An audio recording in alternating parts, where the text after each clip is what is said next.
Alright, here we are again back in the Hardwood Hollow. This is Dan from Hardwood Hollow Bushcraft, and I'm coming back at you. Recently built a folding or collapsible, if you will, portable wood burning stove, and we're going to come out here and give it its inaugural run. I guess you could say it's kind of similar to the or my interpretation of the Emberlit or Vargo type four-sided stoves. So let me get the video set. We'll get a little bit of wood collected here, and it's been snowing here. The snow's finally melted off. It's a warm day. It's in the mid-50s. Supposed to reach 60 by about 5 o'clock. So let's see if I can't get a little kindling here, and we'll try and get this fire going. Alright, we'll reset the video and get started here in a minute. Alright, I thought first we'd start with a little bit of a gear rundown of what I've got in my pack. To be completely honest, I packed this pack light just for this particular adventure, but it is actually packed heavy, and you'll see why. I'm introducing a couple of new things to my kit that I've been working on lately, so you'll get to see those as well. So here we go. Let's get the video set, and we'll start with the pack contents, the loadout. Here we go. Alright. Start with my axe. This is a version of the I'm not sure exactly who the manufacturer is. It's not well marked, but it's similar to some of the European style axes. I actually found it laying on the road, and I've rehandled it a couple of times. So that's what we got. It's extremely sharp, and so there's the axe. The other thing I have that I love, absolutely love, is this knife from K-Bar. It is unfortunately a discontinued blade, but it's what they call the it's the K-Bar camp knife. So it's a bolo style, as you can see. A little bit of kukri thrown in for good measure. It's got the rubberized handle, very good grip, whether your hands are wet or dry. And I love it, so it goes in my kit most of the time as well.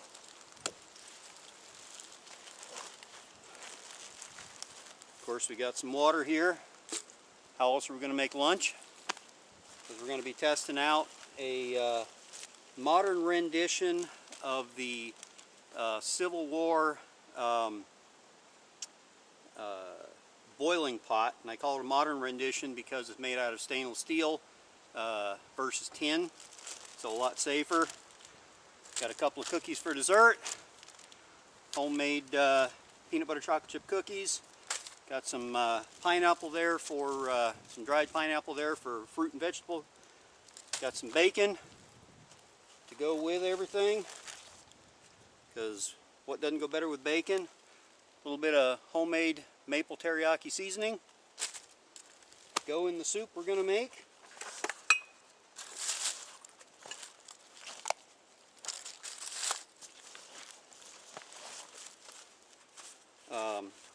This is the stove in its pouch right there. Of course, we've got to have our fire making. So I've got some homemade fire starters here. They're in this can that I saved from a set of BBs. There's some matches in there. There's some infused cotton pads, as well as some jute twine. And this stove actually has a full fire making kit with it. I also have this fire making kit that came courtesy of my friend Manny. He's over at Bushcraft Woods Devil. Please go look at his channel.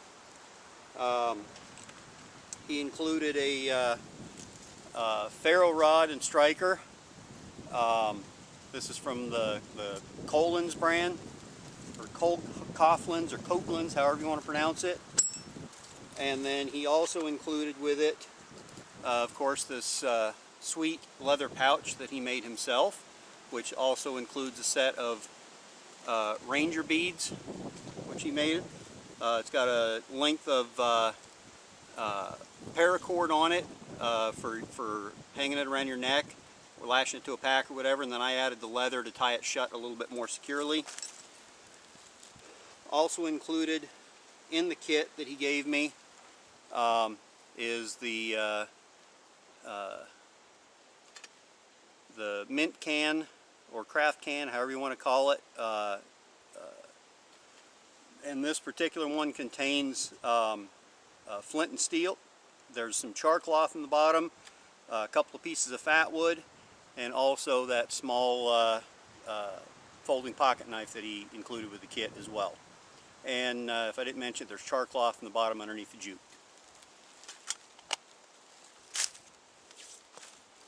Of course, I don't drink beer, so there's my recreational beverage of choice. Some can say what you want about soda, but I generally tend to drink just the one soda per day. Of course, a pair of leather gloves. These are actually very heavy-duty firefighting gloves from my days as a firefighter. At the bottom here, we got the boiling pot. The boiling pot has a nice bail so you can hang it. It has a nice handle, so if you are, once you've let your beverage cool, you can drink directly from it. It has the flip top handle and the lid, and inside, of course, going along with the redundancy, I've got waterproof, windproof storm matches, lifeboat matches. These are also from the Coughlins brand, and they're also courtesy of Manny over at Bushcraft Woods Devil. Of course, handy Bic. The main course of the meal, a little bit of ramen. Can't go wrong. It's got it's beef ramen. It's got protein. It's got fat, and it's got salt. Germ-X hand sanitizer to wash up before you cook. And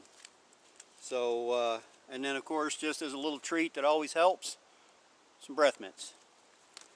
The boiling pot itself is, I believe, 24 ounces. It's pressed one-piece stainless steel. All the parts are spot welded in place. I've considered going ahead and drilling out the spots here, spot welds here, to remove the handle, or the lid rather. And I've considered making the handle removable as well, depending on how I want to use it. But for now, we're just going to test it out in its current configuration. The last thing, well, I got one more thing on the pack. Don't go without. I'm wearing a ball cap right now, but I do have my boonie hat, which has, I believe there's about 50 feet of paracord there wrapped around it. Don't leave home without that, ever. Okay, a new thing to this pack that I've added, something I've been working on recently, is an NEF single shot 20 gauge shotgun. This has the original stock, but it has the Shoutout Survivor forend. It's the Huntsman muzzleloader receiver, which is nickel plated, so it's corrosion resistant. And then I've taken the barrel and I've coated the barrel with Brownell's Lumahide. I've added this really sweet fiber optic sight to the front, which jumps right out there. And let's go ahead and throw her together so you can see how quickly it assembles. It includes this thumb screw on the bottom right here. So you just undo that thumb screw, which is removable, so don't lose it if you ever get one of these. The reason it's called the Survivor forend is because inside you can see it's very deep, so anything below this level right here is all storage.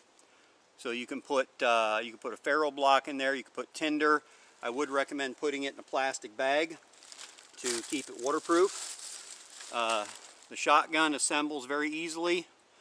You just hook it right here, snap it together, take your fore end, hook it at the front of the receiver, push it up, then you're going to take your thumb screw, install it right there, run it till it's tight,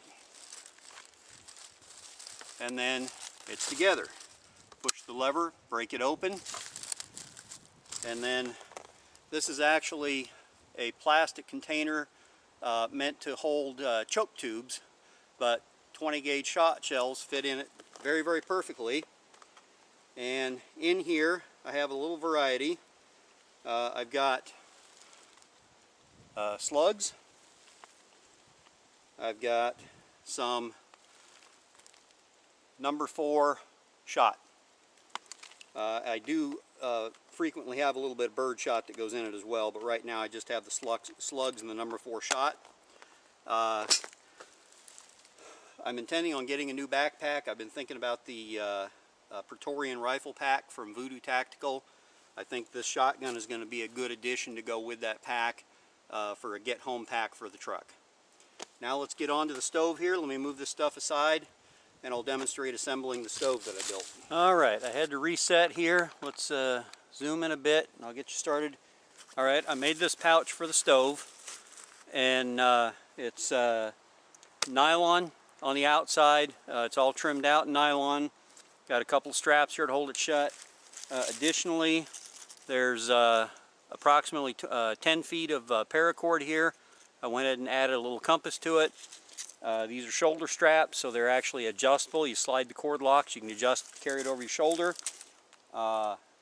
Additionally, you can go ahead and use these D-rings right here. And using these D-rings and the parachute cord, you can go ahead and lash it to your pack, to the outside of your pack if you want. So let's go ahead and dig into the contents here. As I mentioned before, this does have a complete fire making kit in it. So in this fire making kit, I have, let's flip it over here first. I've got some, this is sisal twine similar to jute, which I've gone ahead and saturated in petroleum jelly to make it waterproof. Each of the ingredients inside of here are individually in their own small Ziploc bag. Of course, the lighter you can see. I've got some cotton balls, which are petroleum. I also have some steel wool. Flip it over. I've got some popsicle sticks, which can be used for tinder, and then or kindling rather. And then, of course, waterproof, windproof matches, some strike anywhere matches, and a striker. And again, like I said, everything inside of here is independently in a Ziploc bag, which is all in the quart size Ziploc bag as well. Due to the redundancy of fire making stuff, we're not going to get into this kit. Now let's get into the meat of the matter, and that would be the stove. The entirety of the stove fits in a 1-quart Ziploc bag. Let's go ahead and put the pouch aside, and we'll show you the contents here. Alright, we're going to open this up, and you're going to take the bag out, and all the parts are right here. You've got these two pieces of wire. Now everything in here, with the exception of the cooking grid itself, is stainless steel. These wires, you'll see where they go. They're going to help hold it together, as well as provide other uses. Again, like I said, the cooking grid was galvanized or zinc plated. Anything that's zinc plated, you have to burn the zinc off before you cook on it. Otherwise, that puts off dangerous fumes. If you're cooking directly on it, those fumes will get in the food. They are very poisonous, they're toxic, and it will make you sick, which you don't want in the wild. All right, there's 5 plates here that go with it. Front and back panel, 2 side panels, and the fire plate. To make it easier, so I remember how it goes together, all of the holes are in the vent holes are all in the lower half of the stove, And you'll also notice, if the camera will show it, that this side is somewhat shiny and this side has more of a matte finish. It's obviously easier to see in person. The shiny finish goes to the inside, so it'll be easier to wipe the soot off. This is your front piece, your firebox, and this is your rear wall right here. So to put it together, it's real simple. You lay your rear wall down first with the rear wall down. Take your two side plates and just line the holes up. These holes will all be in a perfect alignment. And when they're in alignment like that, then you take your front plate, again remembering to put the shiny surface to the inside. You line it up here, insert it in the slots together, and then you take your two sets of the smaller wires, the fine wires, and you slide one wire in this way, and then picking it up, standing it upright like this, you take your other wire, slide it into the hole over here, and you've now assembled the stove, and the parts can't come apart. These two thicker wires go across the top, and they just tie everything together on top of the stove. Now at this point, if you're burning directly on the ground, all you need next is your grid, and that just sets right down on top. It stays in place, and you can just build a fire directly in it right on the ground. If you're not going to be burning on the ground, say you have to burn on a log, say the ground's real snowy and you have to put it on some surface, picnic table if you're at a public campground or something. If you're burning on snow, a helpful hint is to grab a couple of wet sticks like this. You grab two sticks, get a fairly straight section. They have to be wet so they won't burn. You're going to cut your two sticks slightly wider than the stove. So let's go ahead and break that one, and we'll break this one off. Now these are slightly wider than the stove. You can actually set these so that they're floating. Let's move the stove aside. So they're floating. We're going to pretend there's snow on the ground here. So they're floating on top of the snow like this. And then you take the stove and you set the stove right back on top of those sticks. Now those sticks are going to float the stove up, but you can't build your fire on top of the snow. So that's where this burn tray comes into play right here. And the way this one's going to work is you go ahead and take your grate off, set it aside, take these two wires out, set them aside. Now these two extra wires that I have, I'm going to slide down into the bottommost holes that I have on my stove. And let me bring this up so you can see. There's a series of holes on the side of the stove here. These holes, your lowermost position, are to set your burn tray in. So I'm going to set this back on the logs, which is floating on the snow. Set that burn tray in, okay? Now that burn tray in the lowermost position will allow me to go ahead and build the fire right on top of that burn tray. You'll notice there's space in here all the way around to let airflow to come up through, plus these vent holes, including the front firebox door, which you can add fuel directly into the fire from here, or you can just dump it in through the top. Now once you have that burn tray in place, you just go ahead and put these wires back on top, set your grid on, and you're good to go.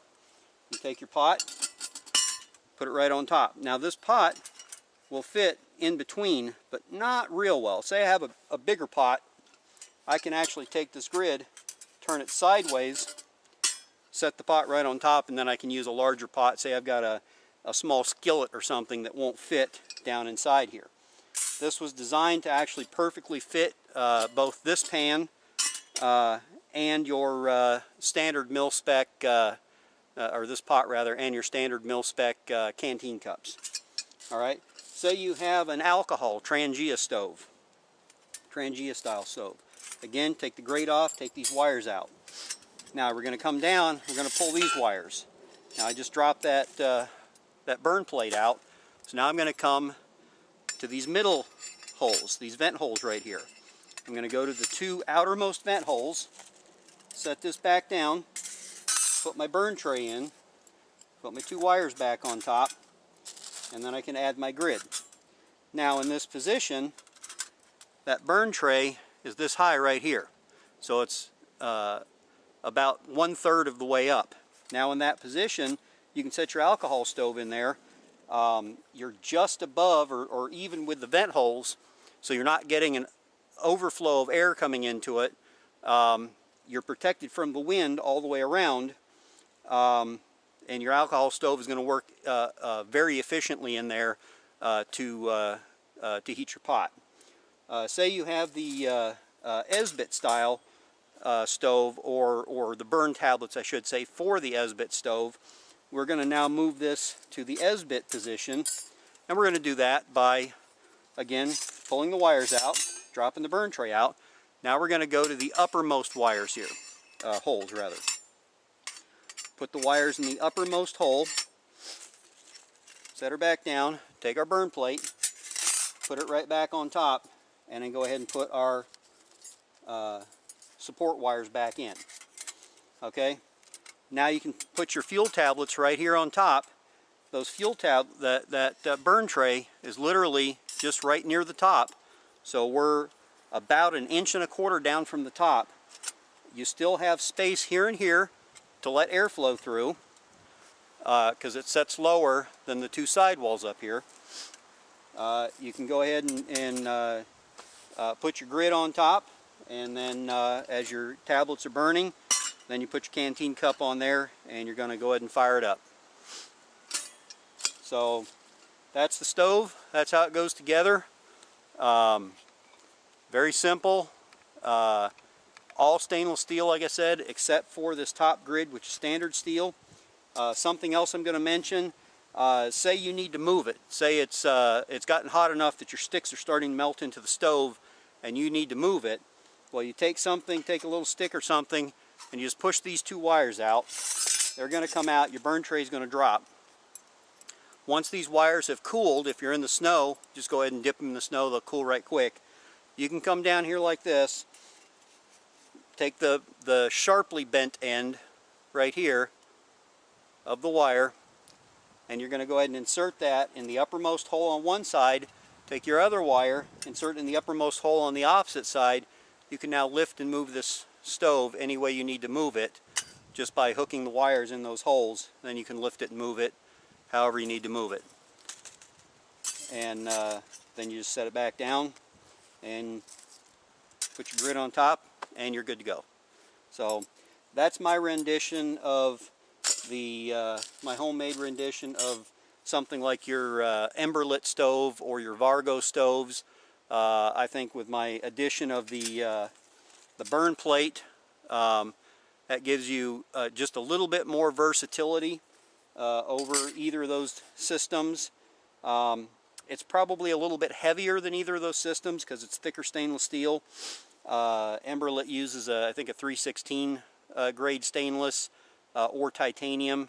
Same with Vargo, which is much thinner, lightweight. It's a heat-treated stainless or a harder stainless alloy. This is what I had. It's about a 1/16 inch. So overall, we're into it just under 2 pounds for the stove, the pouch, and the fire kit all together. So not terribly heavy, but not terribly light either.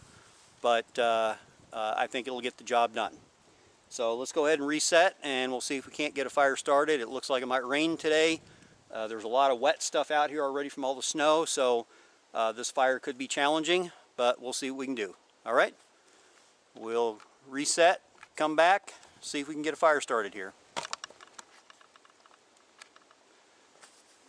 All right, we've got our stove set up here. I went ahead and dropped the burn plate inside all the way to the ground. The ground is very moist. I don't want any of that moisture getting into my kindling while I'm trying to get it lit, so we're just going to drop that burn plate right to the bottom. The firebox entry door and the ventilation holes all the way around should give me plenty of ventilation. I am going to go ahead and do due to the damp conditions of everything here, I'm going to use one of my, this is a mixture I made up of wax. It also has some lamp oil, as well as mink oil in it, and that's what I'm going to use as my tinder out here, because everything's so wet out here. Finding dry tinder, I was lucky to even find the dry kindling that I found. So I'm going to take the tip of my knife here, and I'm going to fluff up the surface of the wax just to get the cotton fibers there fluffed up, so that the spark has something to grab. With these cotton pads, an easy way to do that also oftentimes is to get a hold of it. You might have to get your knife inside like this, kind of work it open, and if you can split it like this, that in and of itself, I don't know if it's visible on camera, if I can get the angle right there, you can see some of those fibers are fluffed up just by splitting it.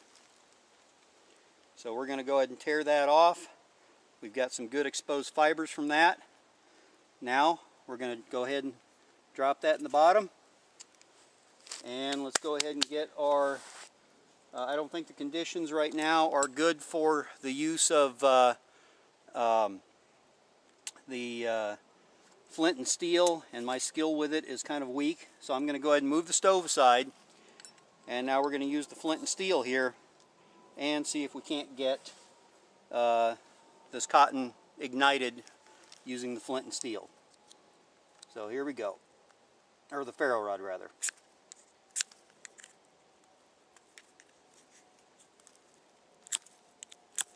I have done this before. I'm not fond of this striker. Do I have, well, let's just go ahead and, I don't know if this will, there we go.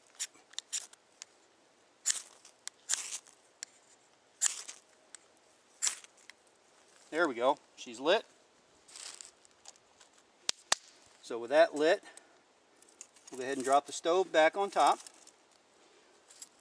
We're going to go ahead and drop the support wires over the top before it gets too hot. You can see that burning down inside there.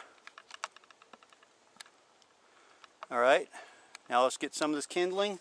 I'm using pine because I have a lot of it around here and it seemed to be quite dry.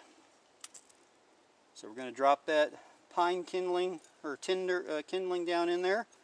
See if we can't get this fire going before that cotton pad burns out. Let's try and get some of the smaller stuff in here. It all snapped really good, so it would be safe to assume that it's dry. Dry enough for this purpose here. Get more of the small stuff in there. And it appears it's taking off.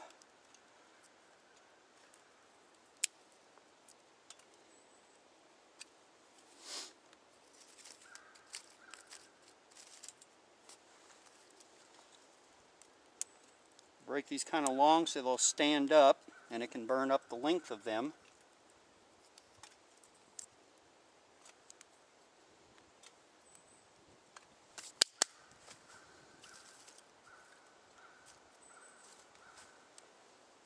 That's what we like to see. Got a pretty good burn going with this pine. Now you got to remember, pine will burn very hot, but it will also burn fast. So let's keep feeding this in there.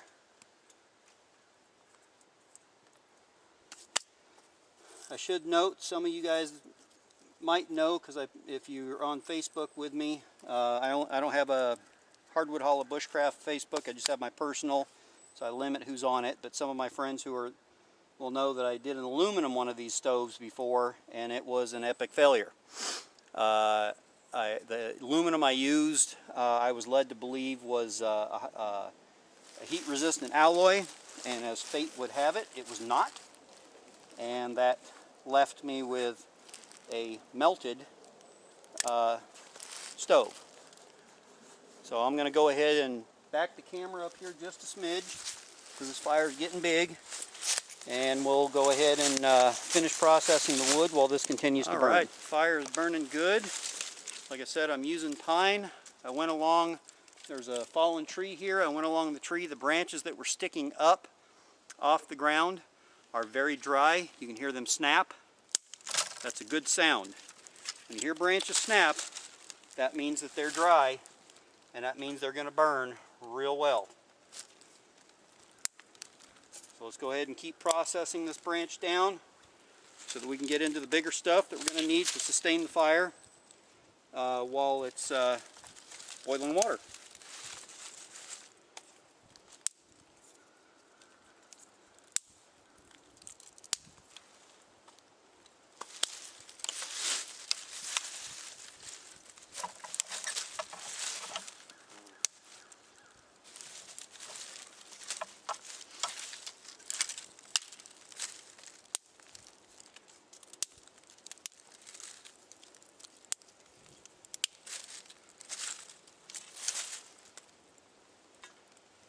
All right.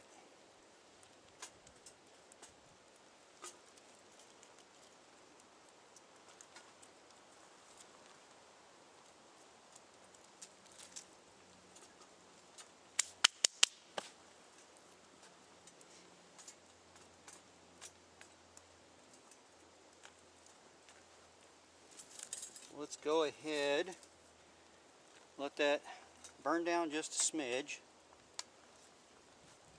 so that we can get our grate on top here. Alright, let's get that grate on there. Now we can keep feeding sticks in from the bottom like this. And that's how we're going to keep feeding this. Get our dry sticks going in the bottom through that firebox door, just like that. Now let's go ahead and open our pot. Let's get some water in here. That's ready to, that'll start boiling water right now.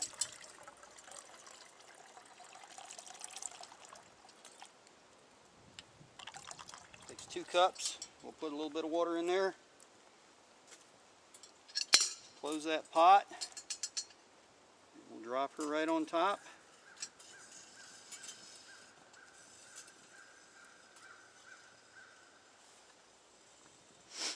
Now because of the way this lid is, it will actually, when it starts to boil, it'll bubble up and vent itself.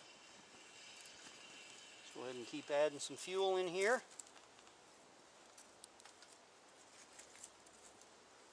Like I said, this pine will burn hot, but it burns very fast, and this is very dry pine.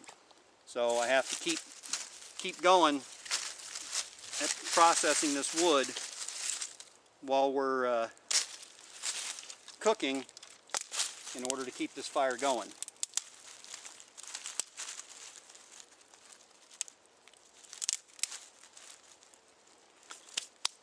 So let's go ahead and I'll turn the video off and we'll come back to it in a minute, see how it's boiling. Alright, we're going to take this extra wire that I mentioned that you can lift the stove with. You can also get it under the bail of your lid, lift your lid with.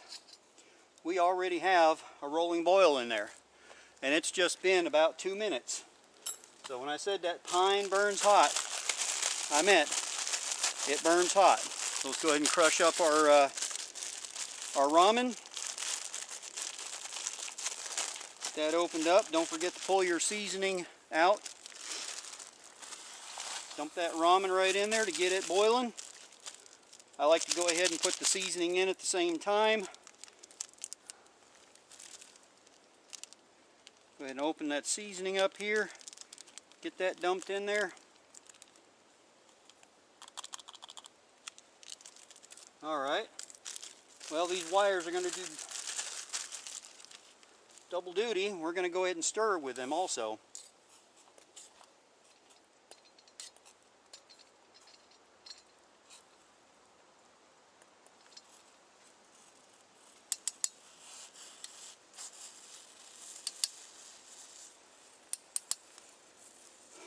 Well, we got boil all right.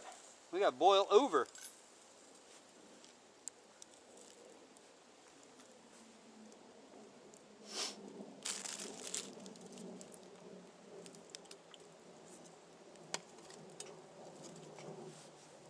means we got lots of heat.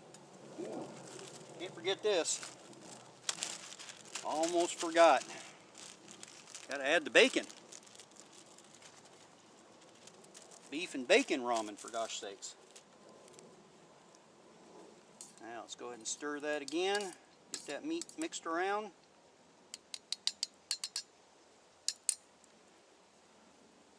See if we can't get you in close. See that roll and boil.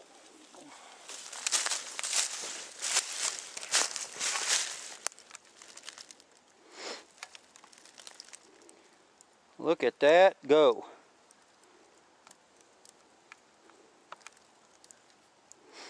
Boy, she smells good too.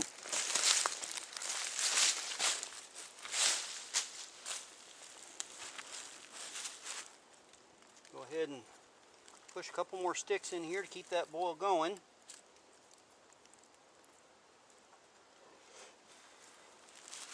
The boil's starting to lighten up a little bit, so we got to get her stoked back up a little here.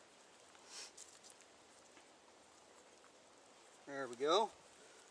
Let that boil up a little more. Go ahead and stir it again.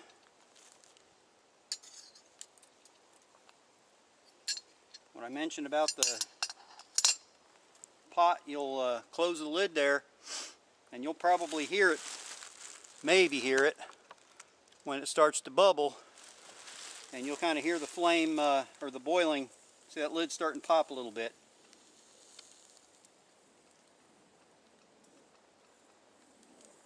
I don't know if you can hear it ticking with the steam, but you can probably see it.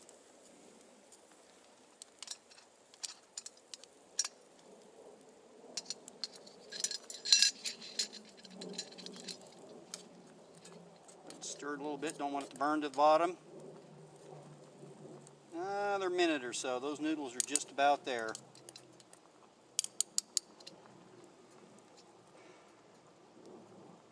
Alright, we'll go ahead and close that up. Well, that's about what we got for today. I'm just about ready to start enjoying my lunch out here. So we're going to go ahead and end this video. But you know what? I told you about being able to lift it with these wires to, in order to extinguish the fire if you have to, or move the stove. So what we're going to do is we're going to use both of these wires. We're going to grab that bale because that bale's hot. We're going to go ahead and move the pot off to the side. It's going to give that bale a chance to cool. And then we're going to grab the holes here, just like I showed you in the video before. I'm going to lift that up. Alright, now I lifted that up. Now you can see the fire there. We're going to set the stove off to the side. Pick that grid up. And lay it over here so it can cool as well. Now, this fire, we can just let it burn out. And you're good to go. So there you go. That's the wood stove. I'm going to call this one a success. Much more of a success than the aluminum one that I built. It has swollen a little bit. I'm sure it'll contract, but actually the heat tightened everything up. It was a little loose before. The heat has actually expanded it and tightened everything up, so it doesn't really rattle as much as it did before. As it cools, I'm sure it'll get its rattle back. So we'll let that cool, and I'm going to get out my my fork and get going on the noodles there. Enjoy my lunch. Beef, ramen, and bacon. Alrighty.